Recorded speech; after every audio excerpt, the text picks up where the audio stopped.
Doctor Sivanthi Adithanar college of physical education Tiruchendur இந்த ஆண்டிற்கான admission நடைபெறுகிறது.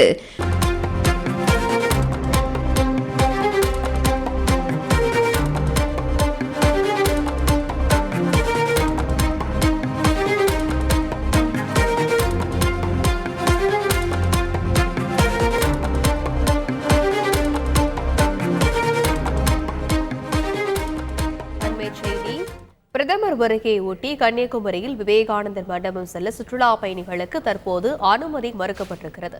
இது பற்றி மேலும் விவரங்களை செய்தியாளர் பிரசாத் விவரிக்க கேட்கலாம். வணக்கம் பிரசாத். காலை 10 மணி வரை சுற்றுலா பயணிகளுக்கு அனுமதி வழங்கப்பட்டிருந்த சூழல்ல தற்போது அனுமதியானது மறுக்கப்பட்டிருக்கிறது. இது குறித்து முன் அறிவிப்பு எதுவும் இல்லாத சூழல்ல சுற்றுலா பயணிகள் தரப்பிலிருந்து என்ன சொல்லப்பட்டிருக்கிறது? வணக்கம். டெல்லியிலிருந்து விமானம் மூலமாக திருவனந்தபுரத்திற்கு வருகின்ற பிரதமர் அங்கிருந்து ஹெலிகாப்டர் மூலமாக கன்னியாகுமரிக்கு வருகிறார். அங்கு இருக்கின்ற விவேகானந்தர் நினைவு பாறையில் இன்று மாலை முதல் நாளை மறுநாள் 1ஆம் தேதி மாலை வரை அங்கு தங்கியிருந்து தியானம் செய்ய இருக்கின்றார். இதையொட்டி கன்னியாகுமரி வட்டார பகுதிகள் முழுவதும் பலத்த போலீஸ் பாதுகாப்பு ஏற்பாடு செய்யப்பட்டு சுமார் 3000 போலீசார் இந்த பாதுகாப்பு பணியில் ஈடுபட்டிருக்கிறார்கள்.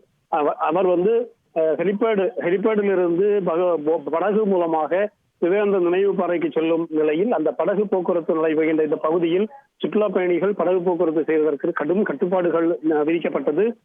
இன்று காலை வழக்கம் போல் 8 மணிக்கு துவங்கிய படகு போக்குவரத்து விவேகானந்தர் நினைவு பாறைக்கு 10 மணி வரை நடைபெற்றது. வழக்கமாக டிக்கெட் மட்டும் எடுத்து செல்கின்ற வாய்ப்பு அளிக்கப்படுகின்ற நிலையில் இன்று மட்டும் அவர்களுடைய ஏதேனும் ஒரு அடையாள அட்டை, அதாவது குறிப்பாக ஆதார் அல்லது ஏதேனும் அரசு சார்ந்த அடையாள அட்டை காண்பிக்க வேண்டும் என சுற்றுலா பயணிகளுக்கு கட்டுப்பாடு விதிக்கப்பட்டு அவர்கள் அனுமதிக்கப்பட்டு வந்தார்கள். 10 மணி வரை அனுமதிக்கப்பட்ட நிலையில் ஏராளமான சுற்றுலா பயணிகள் சென்றாலும் அதற்கு பின்பு திடீரென சுற்றுலா பயணிகள் செல்வதற்கு தடை விதிக்கப்பட்டது. அதன் பின்பு முழுக்க அந்த படகு குழாம் என்பது போலீசாருடைய கட்டுப்பாட்டில் கொண்டு வரப்பட்டிருக்கின்றது. இதனால் ஏராளமான சுற்றுலா பயணிகள் இங்கு வந்துவிட்டு தற்போது ஏமாற்றம் அடைந்து திரும்பி செல்கின்ற ஒரு சூழல் ஏற்பட்டுள்ளது. வட இந்தியாவில் இருந்து வந்திருக்கின்ற சுற்றுலா பயணிகள் ஏராளமானோர் இங்கு வந்து இங்கு காவல் பாதுகாப்பு பணியில் ஈடுபட்டிருக்கின்ற போலீசாரிடம் வாக்குவாதத்தில் ஈடுபடுகின்ற நிலைமையும் காண முடிந்தது. அதாவது பல ஆயிரம் கிலோமீட்டர் தூரம் நாங்கள் பயணித்து வந்திருக்கின்றோம், எங்களை அனுமதிக்க வேண்டும் என்று கேட்டாலும் காவல்துறையினர் தற்போது பிரதமர் வருகையை ஒட்டி அனுமதி மறுபறக்கப்பட்டுள்ளதாகவும் நாளை உங்களுக்கு செல்லலாம் எனவும் அறிவுறுத்தி அனுப்புகிறார்கள்.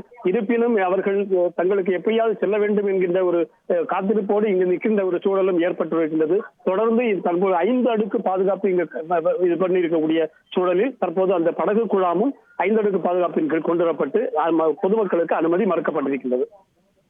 விரிவான விவரங்களுக்கு நன்றி Prasad. Doctor Sivanthi Adithanar college of physical education Tiruchendur admission என்கொயரிக்கு கீழே உள்ள லிங்கை கிளிக் செய்யவும்.